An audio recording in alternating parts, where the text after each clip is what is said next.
Welcome to this very special edition of the KJ Masterclass Live, the show which ensures that you profit from your time spent here with experts, either through the industry insights, information, or simply learning from them. And today we have Anthony Amunategui, entrepreneur, construction expert, philanthropist, and founder of CDO Group. And he also hosts a podcast, Future of Development. Welcome to the show, Anthony. AJ, I am honored to be on your show. Your show is, I love watching your show, and to be on the show today feels very special. I'm grateful to be here. Thank you. That's very kind of you.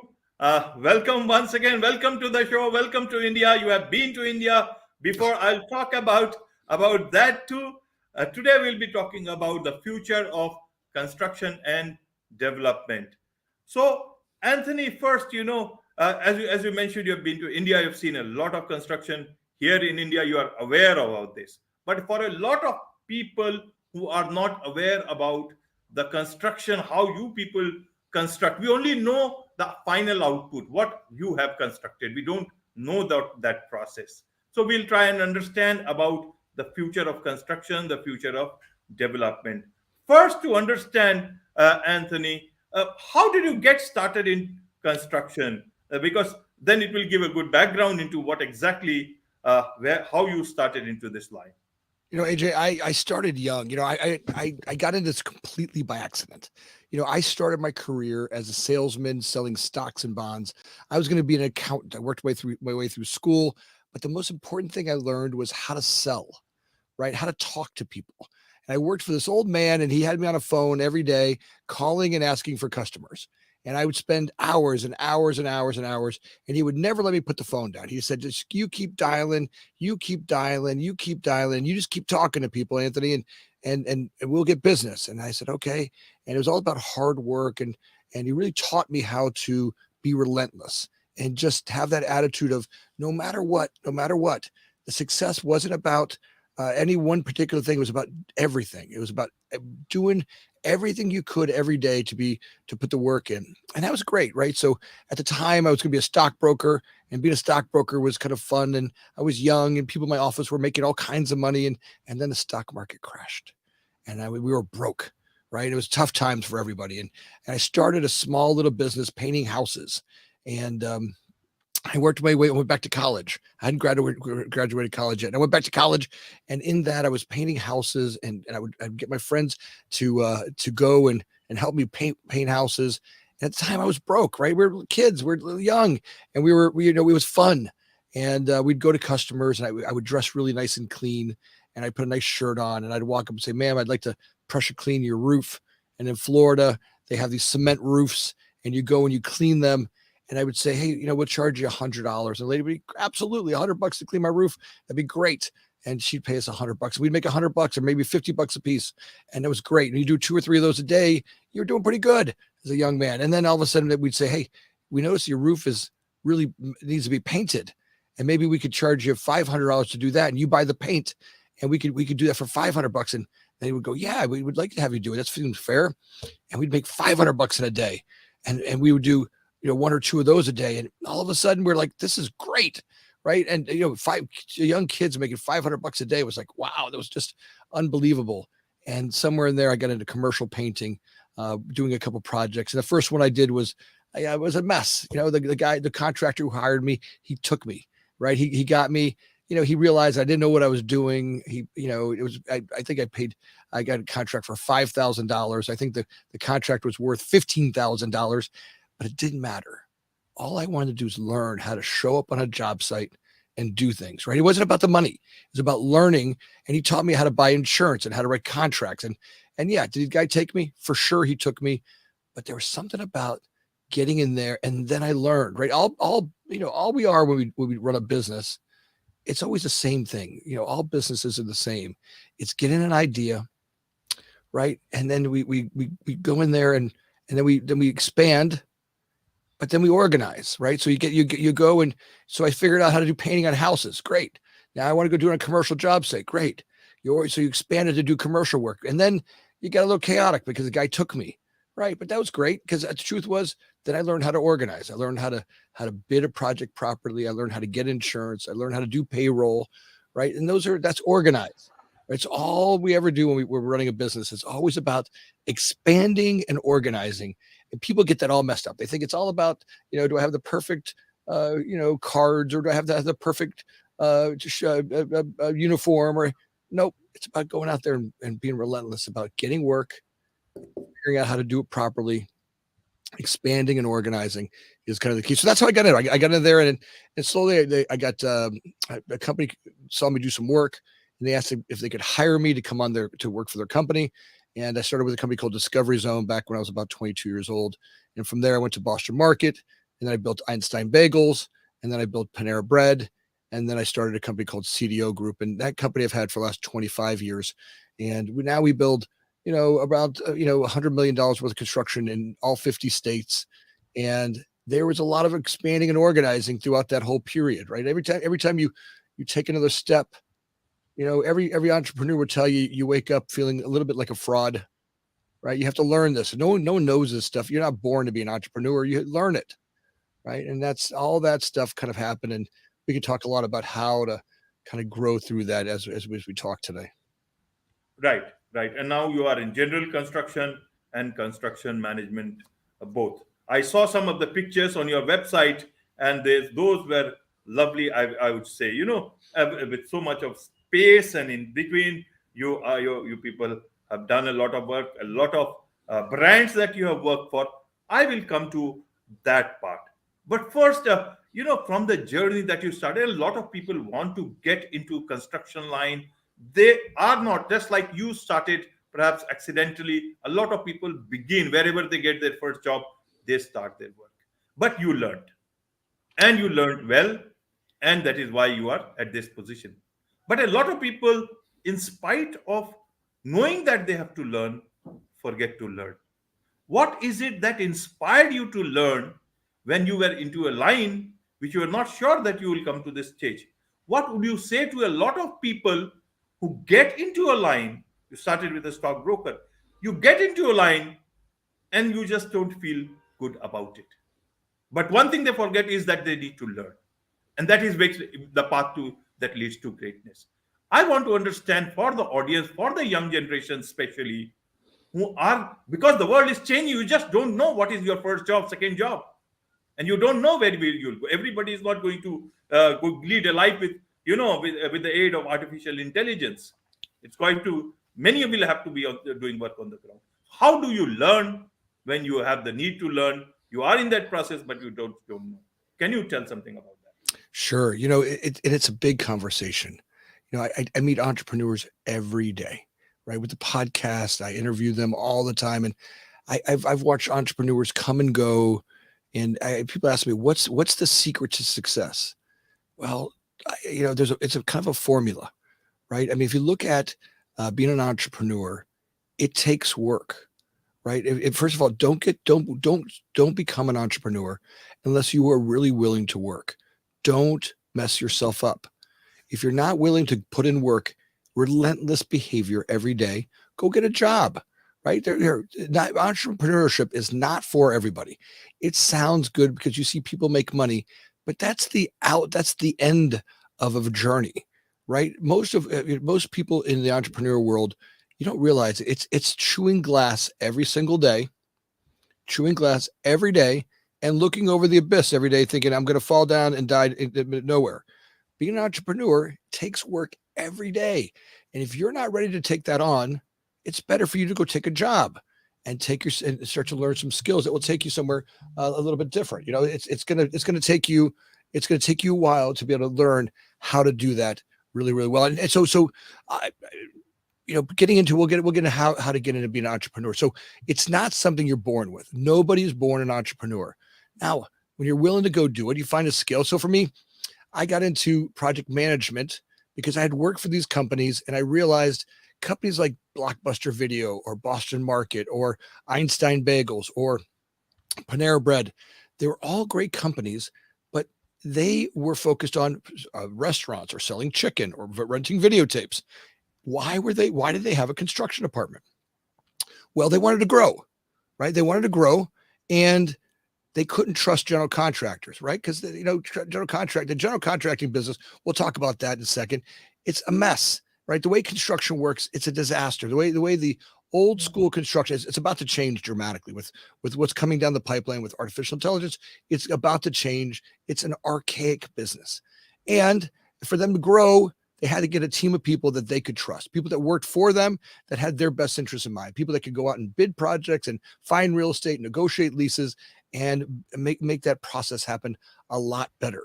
Today, that business, all of those business, renting properties, doing construction, doing the architectural drawings and permits, all of that at this now moment is relatively flawed. And what I mean by that is, if you really look at it, right? And let's just take AJ.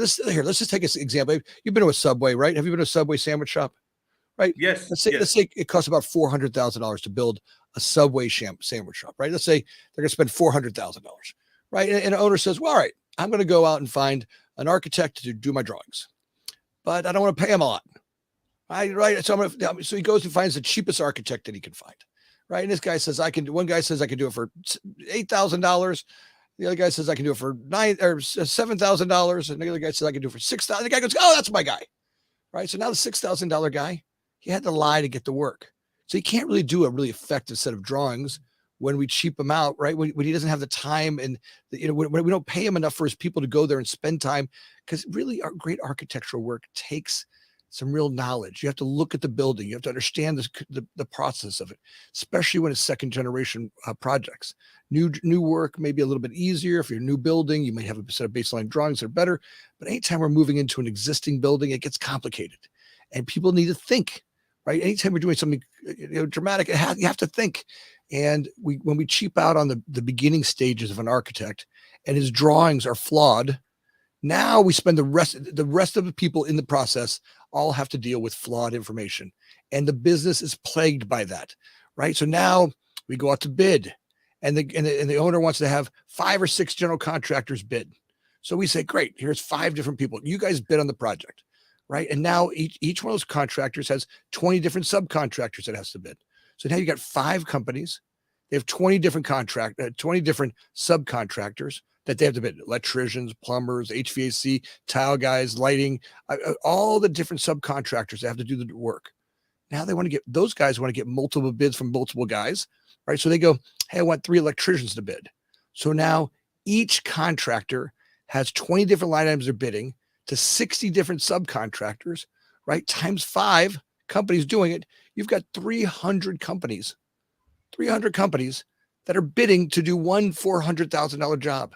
Now, let's just say that for a second, it costs each of those people $1,000 of time and effort, right? They have to stop their day, go get the drawings out, read, spend the day, a couple of days, put together a bid, a proposal, right? They put that together. Now, out of that, 5 companies bid it.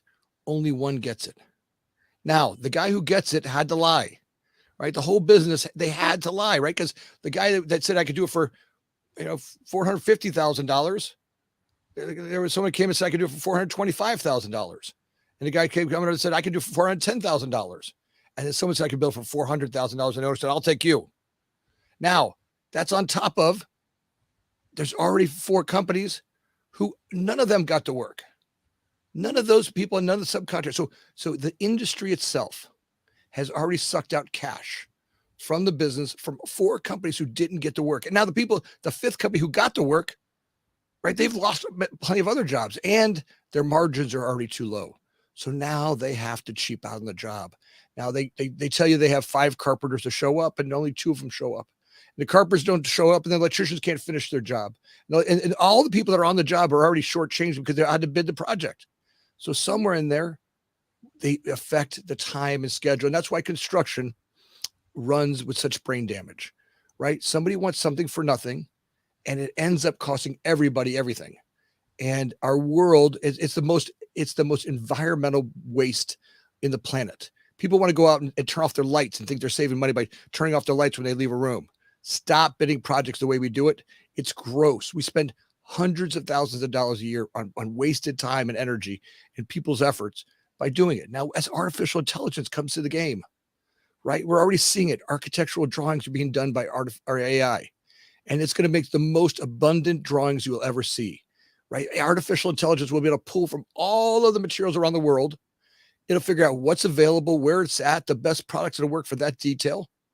Now, our designers and our people will be able to get way more creative. If you go to cities like Dubai, right? I was just in Dubai and you're looking at the Museum of the Future and you're like, wow, now you're talking about buildings that are, I mean, they move your soul, right? Or look, we're looking for architecture that will change our soul. Unfortunately, most architecture comes out of a box, right? Architects get used to one thing only, one way of building. It gets pretty damn boring, AJ, right? I mean, if you look at most buildings, they're prisons, they're boxes. But as artificial intelligence starts to bring able to look at structural conditions and material selection and find the right project for the right product for the right place, and not only that, be able to look at its pricing and availability before it ever specs the product out, because that's all the other stuff that happens in a project, right? They spec a product, and all of a sudden, the guys who already lied to get the job, they go to do the work and they can't get electrical panels. So whether you spec that electrical, but now there's a delay.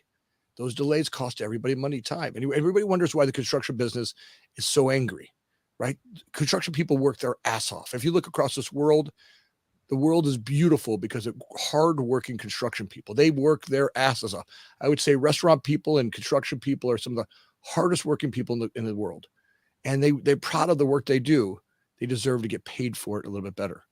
And I think that the industry itself, the delays that are happening, just like Uber did for taxi driving, right? The old days of getting a cab, I don't know about you, but today I drive Uber. I don't know how much Uber you're doing in Delaware. I also I now fully depend now on Uber or any of those services now in India, because it's much more easy. You don't need to maintain your car. You don't need to worry about anything. Just pick and drop. That's it. It's beautiful. They've taken all of the nonsense out of it. You used to, when I first started traveling, you used to have to call this taxi company, and you could hear somebody in the background yelling at taxi drivers, "Get over and pick that guy up!" And then you'd call back 20 minutes later because you never knew when your taxi was going to show up. You never knew, right? You didn't know if it was going to take 5 minutes or 20 minutes or an hour and 20 minutes. So you had to get up early. If you had an early morning flight, you had to get up an extra hour just for the variable of taxi drivers, right? Now, today, I can go on Uber. I know exactly how long it's going to take for my car to get. I can watch it show up at my house. I know who my driver is. I know what the rating is. Well, the future of construction is going to happen the same way. You're going to be able to see things that in construction with artificial intelligence that they'll get designed by artificial intelligence. Each scope of work will be broken out. The need for general contractors and the need for subcontractors will go away. Artificial intelligence will be able to break the work down and go directly to the people that do the work, right? It'll be able to go directly to Bob, the builder, and Bob, it might be a plumber. You say, Bob, you're a 5-star plumber. You get first pick at the 5-star projects. And Bob wants to maintain that 5-star plumber, right? So when AI says, hey, there's a project available over here up the street from your house. This is the closest one to you. You're the closest one to it. You're the closest 5-star plumber. Hey, are you interested in doing this? And you can pick yes or no. And then you can say yes, and they'll tell you what the work is that you're going to do, how much of it's going to do, where the materials are going to be available, what tools you need to bring. It might even train you. Hey, today you're going to do a new product. There's a new fountain you're going to put in, and this fountain needs these following items. And the AI will train you the way you learn best. Remember school? School wasn't for everybody. I mean, it wasn't for me. I hated school, right? I hated it. Sitting there listening to someone going, wah, wah, wah, wah, wah, wah. Wasn't my thing. But now I love learning. I loved it because I'm not sitting in a classroom feeling like I'm wasting my time. Today, I read a book a week. Every week, I read a new book. But that's how I learned. I didn't do real great in school. In the business world, I love learning, right? There's something about learning we all love to learn. How do we do it that fits us best? School, one size fits all, didn't work for a lot of us. And a lot of us felt lifeless and empty and very hollow, or left there very resentful, right? Feeling awkward. Like, how come I didn't learn how to spell in school, right? My friends did, and I couldn't figure out because I just sat there with the rules didn't make sense to me, right? I before E, except after, except when you hold a chicken and it was like these weird rules. But today I read and I learn, and I love learning. I spell great. I mean, I don't know about great, but I spell pretty good. All right. Right. So, right. So today the AI is going to help us learn and do that in a much different way. Now, a lot of us get freaked out that what's happening is going to take my job, and oh my God. And look, for sure, we're going to be nervous. AJ, right? I mean, look, AI is going to change things. And I don't know about you, but I get mad when they change my cell phone, right? Every time I get an update, I'm like, what are they doing now? Right? I'm 50. I'm going to be, I understand. right? I'm going to be Right. 55 this year. And I've changed a lot in the last 55 years. And sometimes I get a little tired of it. But I know that when I step through the fear, because I get afraid, like, am I not going to get it this time? Are they going to change something and I won't understand it? But when I step through the fear and I take another step and I realize the ground's always there when I step, my foot gets to the ground and the ground's always there. You know what? Changing isn't so bad. But we don't have that in our life anymore. AJ, I mean, how many of us are missing that person, those people that helped us learn the change, right? A lot of us are missing that elder, those support people, the people in our lives that supported us. You know, we were tribal for thousands of years. As a tribe, I had to survive. My tribe needed me.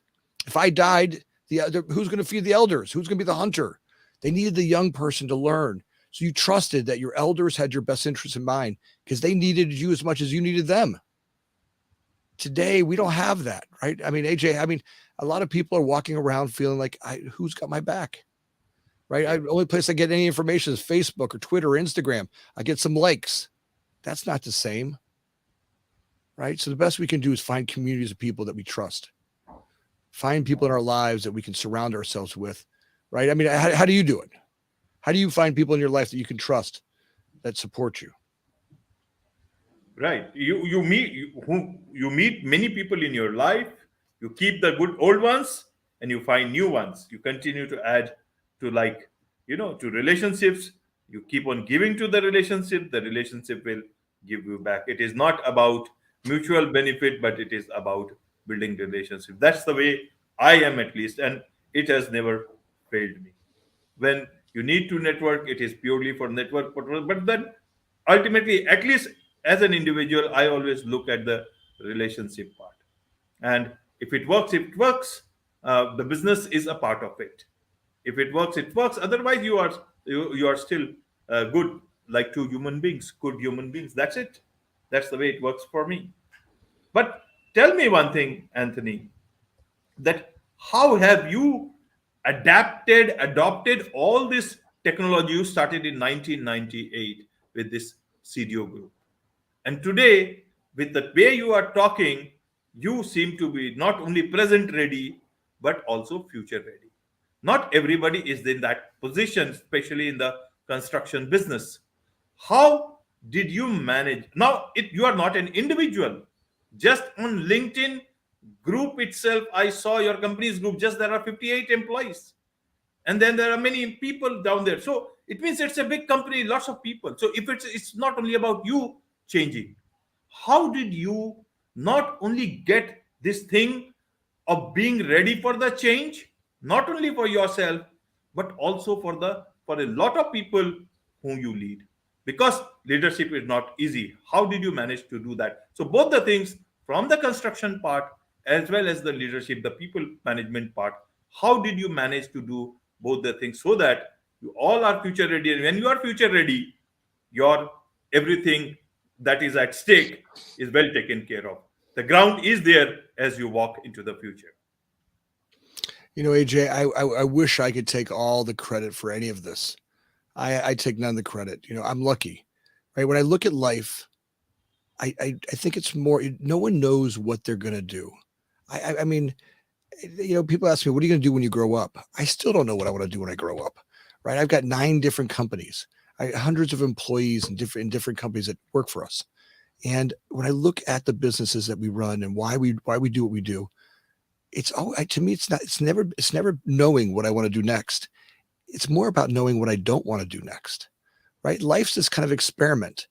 And as we look at the experiment of life, right? I came in, I've got this dog, and my dog's name is Gucci. It's a funny name for a dog, right?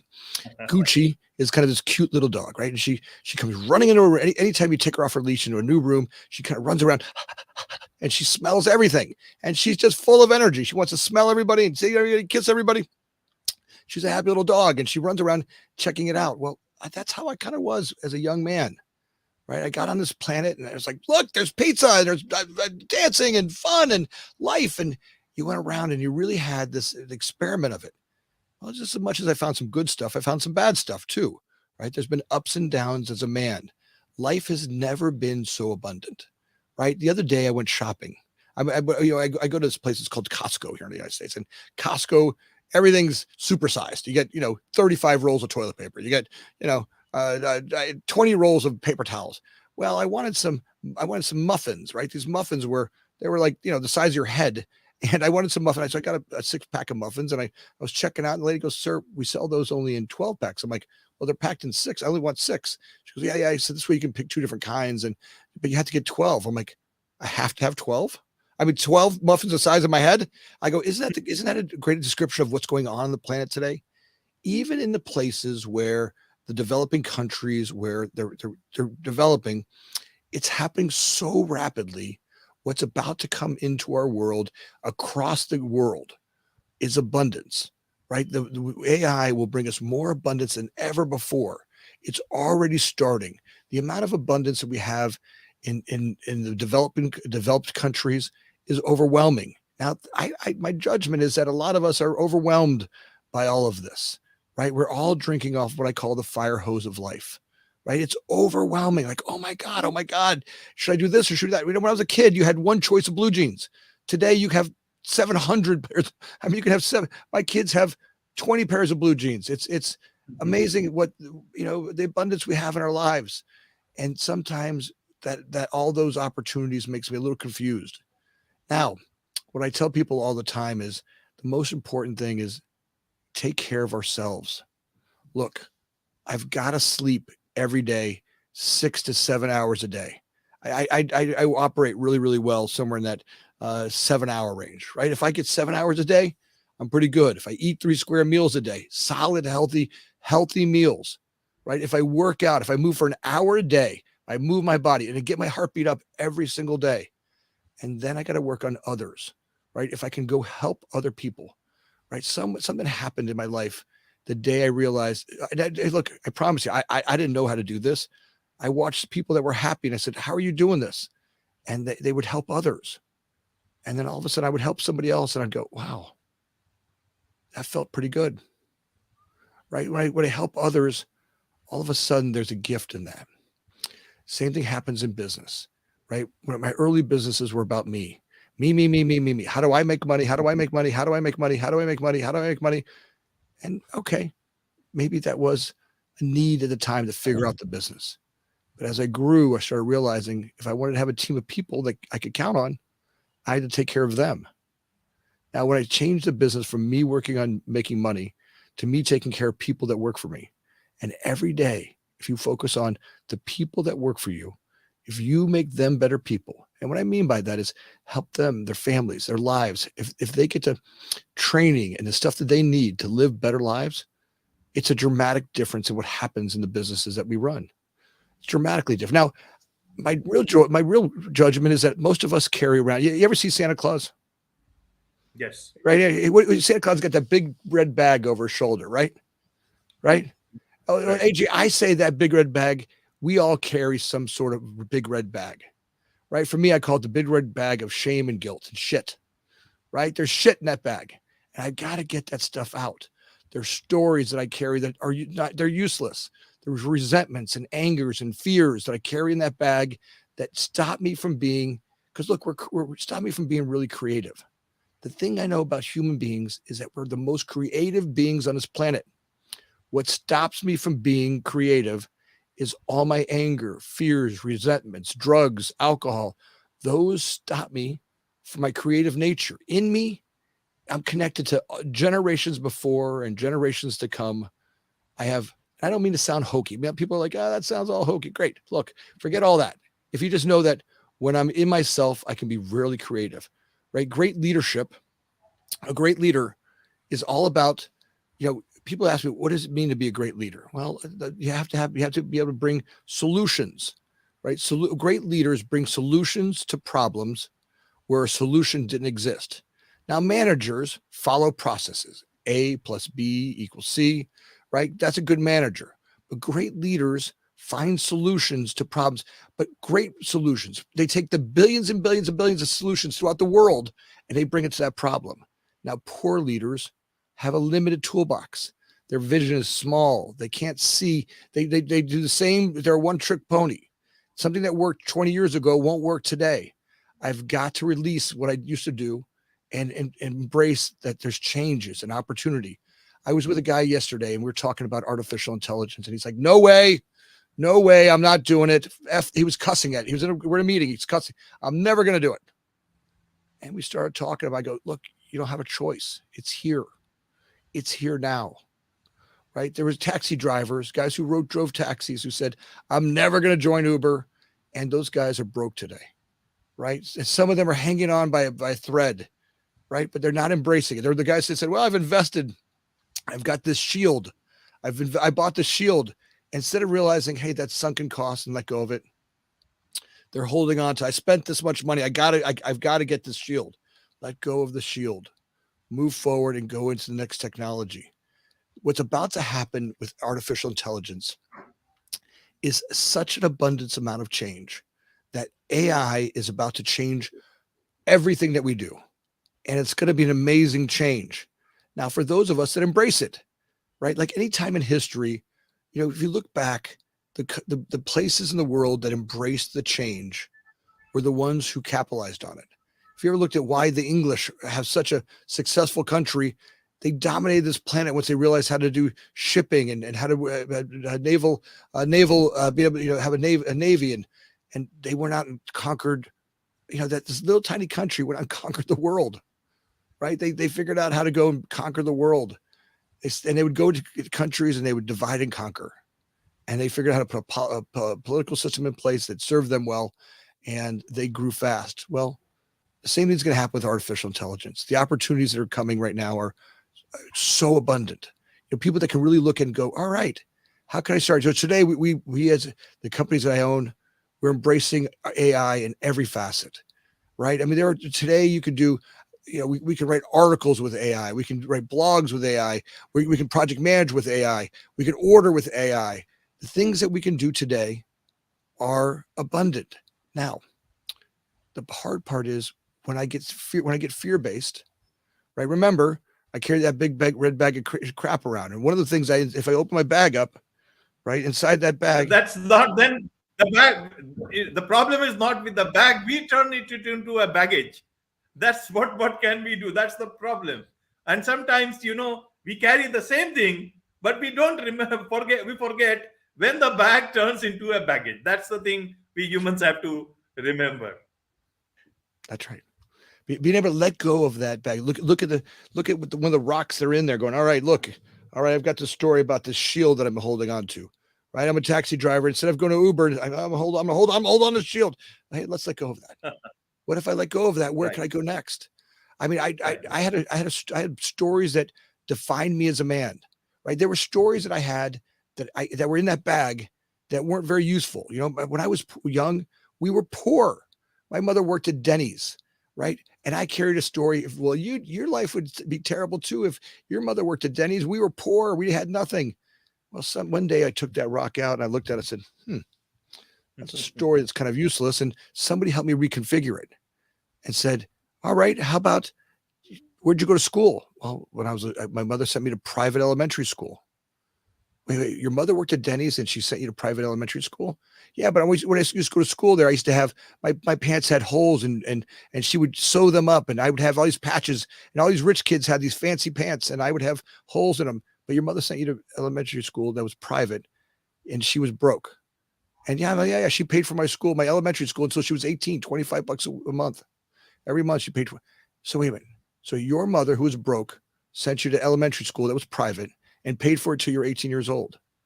Could you reformulate that story a little bit? maybe, just maybe, you come from some really badass genes. Your mother worked her ass off to give you what she didn't have, right? And maybe today I can look at that story in a much different way. When I get tired and I'm like exhausted, I feel like I'm going to give up, or I can't take one more phone call from someone complaining about something, I remember my mother and go, I owe her. I owe that little woman a gift of being relentless. She was for me. Maybe I could be that for her, right? And in those moments of exhaustion, I could give that back. So as we start to look at that bag, right? And sometimes I can't do that by myself. I need good people around me to help me look at that. Now, that's where I challenge you. If you're an entrepreneur, right, this is the work that you have to do on yourself. It's not so much about knowing how to do the taxes or knowing how to do the accounting or knowing how to do this. Learn how to deal with you, the entrepreneur yourself. As I open up that bag of stuff and I work on me, mind, body, soul, right? If I really look at those things, part of my body, I let go of the baggages that I carry, all the rest will come to me. All of the rest will come to me. If I eat well, sleep well, if I show up at the office every single day, ready to do today's work with gratitude, right? With a bit of gratitude for having the opportunity to do that. In that gratitude, just maybe on the hard times where I'm about to give up, I take one more step and I tell every entrepreneur, don't give up 5 seconds before the miracle happens. I can't tell you how many people give up right. They're like, I can't take it anymore. That's it. I'm going to go take a job. I can't do this. It's too unpredictable. People are yelling at me. Great. When things are hectic, that's a great sign. What do you mean that's a great sign, Anthony? It's a great sign, right? When things are hectic, it means that you've expanded. You've gone somewhere bigger than you were before. Now, remember to organize. Now you got to go figure out how to organize. All right. What needs to be put here? All right. Maybe I need to figure out how to do a better job of accounting, or maybe I need to figure out how to do a better job of ordering. Rarely do I find a problem out here that didn't start way back in the beginning.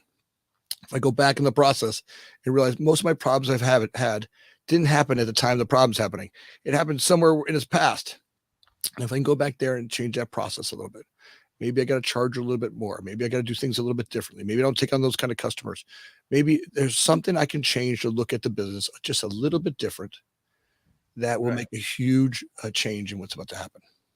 Right, Anthony. Now let's look at this green construction, 3D printed houses. Those are coming up. How do you look at those things? Green technology we have to adopt because of the state of the planet. 3D printing, can it be used for crucial projects, critical projects? Will it hold? How do you look at that? And yes, artificial intelligence can help. What aspects will it help in doing so? Because there has to be people on the ground, maybe architecture, maybe writing a good blog about what you are constructing, but where exactly in more places can it fit in? Plus the 3D printing part in construction, so that people listen to you and understand these things better from an expert like you. 3D printing, green printing, all of those things they're coming fast, right? And what's fun about it is all of them, just 2 years ago, there was like 30 3D printing companies. Today, there's like 450 of them. They're all working on solving the 3D printing. And some are working on the gun, some are working on the gantry, some are working on the arm, some are working on the systems to do that. All of them are doing the same thing. They're all organizing. They're all trying to figure out how to make this the most productive process to happen. And it's wonderful, right? 3D printing, what's the best way to design them, right? We're at this age right now where if you take it on, and there's so many great people that are talking about it. I mean, I watch podcasters and developments across this world that are doing amazing work with, showing what's happening in the 3D printing world, across this world. First of all, we need it, right? Construction is the number one pollutant on the planet. If you just look at every construction project across this world, more than 10% of, 9 to 11% of everything that goes to a job site ends up in a landfill, right? The industrial waste, the amount of waste that we have, the pollutants that construction causes, just in the cement factories alone, it's one of the number one pollutants on the planet. We have to learn to do things smarter. Now, that's really easy for developing countries like the United States, who've already been through, hundreds of development cycles. It's harder in countries like India or Africa or places where they're still developing, and they're going, hey, look, you guys built your company with all this cheap fossil fuel and you had all this, crappy way of doing things, but you built that country with that. Now you're asking us to be green. Well, all right, have some grace for the people that are catching up, right? Let's have some grace for each other. Now, as everything changes, right? At first, it seems more expensive, right? They're out there figuring out all the codes and how to build things, and all the 3D printing is still a very new technology when you look on over time, right? If you look at bricks and mortar and the way we build things, the amount of time that 3D printing has been around and really been around, where people are really working on it hard, it's relatively new. Now they're working really diligently on creating those things and other materials. And I mean, if you go to Dubai, and like I was just saying, I was just there. There are fabrics and material sciences are growing across this world, and there are places who are really embracing trying them on. Now we'll have some failures, right? You wait till somebody does something wrong, and people love to go, you see, those guys don't know what they're doing. But you're going to try. Every time we grow, we're going to walk up against a wall, and there's going to be places where we fail. It's okay. It's part of it. Now let's try to do this as safely as possible, right? Today we practice every project we practice safety protocols like never before, right? Everybody's wearing protective gear like never before. I mean, 20 years ago when I did this business, people were walking around in shorts on job sites. Today, if you're not wearing boots, blue jeans, protective gear, eye protection, gloves, we don't have you on a job site, right? Today, we want you to go home safely. We want you to get to your family. As we make the changes with new materials and new designs, we're gonna make some mistakes. Some will be expensive and some will be failures. It's okay. It's part of the growing. Just as long as we fail forward, every time we try a new idea, if we're going to fail on some of them, let's just fail forward. Let's learn from them. Let's have grace for the people that were brave enough to go try something. Let's not make fun of them. Let's cheer them on for their mistake, because we know that if they're making mistakes, we might have a light bulb one day. If Edison was stopped at numerous of his mistakes, we would never have light bulbs today. Today, those people that are willing to challenge their mistakes and keep trying, that's when we get the world that we're having. I mean, electric cars today that are unbelievable. We're about to have self-driving cars that will drive by themselves. I'll be able to get in a car and I'll be able to do all kinds of other things: sleep, work, shower, entertain myself, right? Food. I just saw I did a podcast with a group that's going to have an 8-minute delivery on food. 8 minutes. So imagine that. Here, a mother gets home from soccer, or the dad gets home from the soccer kids, and he gets home and he scrolls down to figure out what he wants for dinner, and he has dinner available. He can order dinner and have it delivered in 8 minutes. 8 minutes. Imagine you can't go wash your hands and hit the bathroom in 8 minutes, right? Mm-hmm. Now they're going to make your food and get it to your house in 8 minutes. The world is getting better. Now, sometimes we don't feel that way, right? I mean, I don't know. Sometimes I get overwhelmed by all these changes, and just stay conscious, right? Learn that it's okay to be uncomfortable. Not many of us here. My mother didn't do a great job of teaching me to be uncomfortable. She wanted to soothe me for everything I ever had. And I'm not saying she was ever bad for that, because I appreciate that. But to learn to be uncomfortable is the biggest gift I can have in consciousness. I can sit in a moment and think about something and be uncomfortable for a minute. The thought might be overwhelming. It might just take a second for me to realize that I'm making up a story about something that's not true.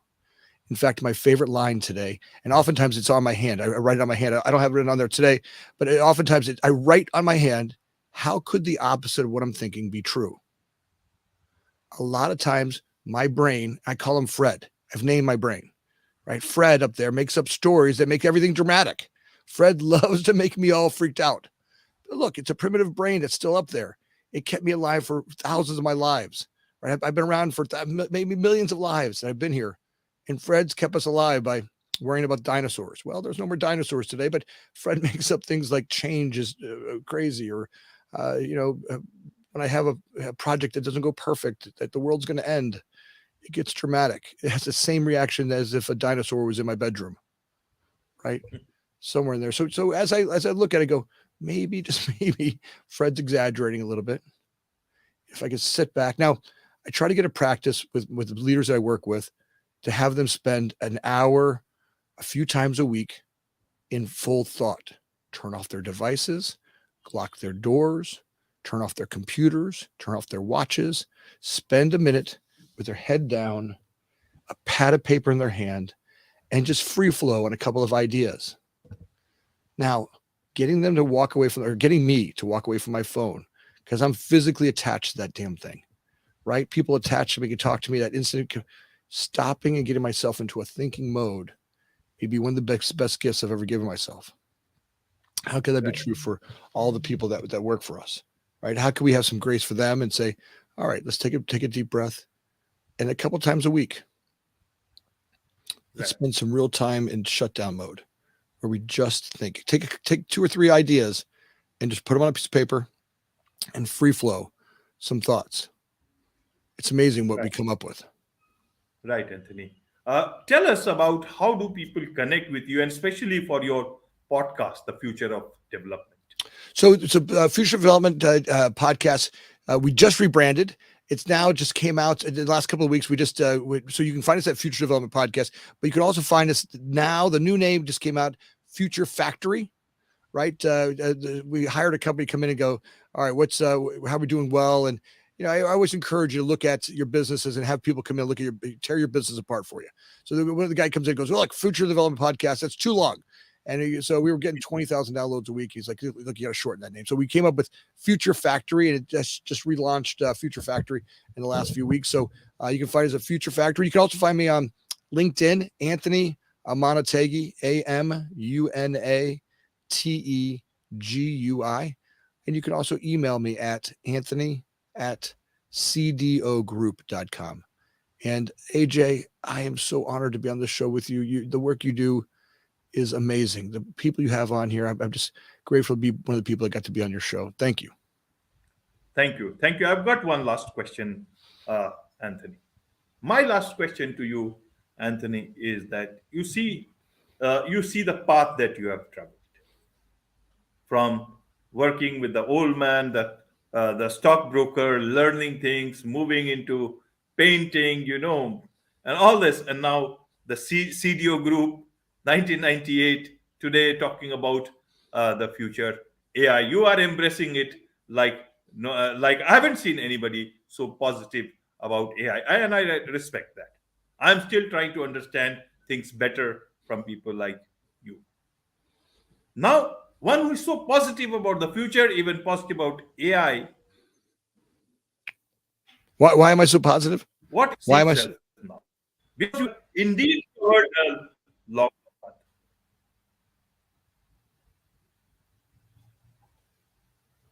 We repeat that question. For some reason, it just stalled. Yes.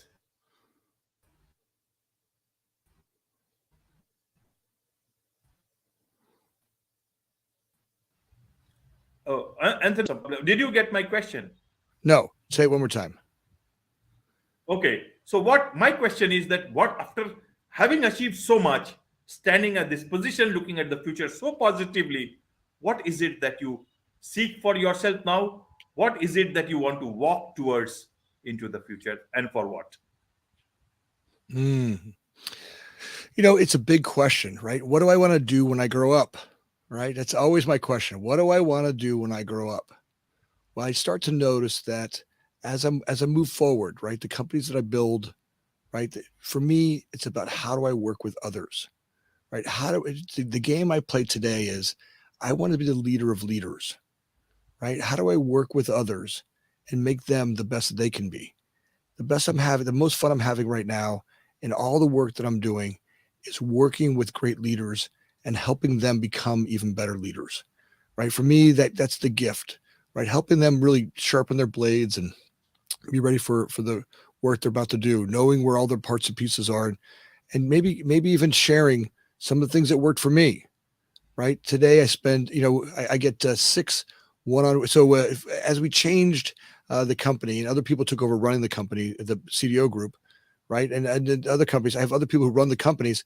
I get to spend an hour a week with each one of the leadership people in there.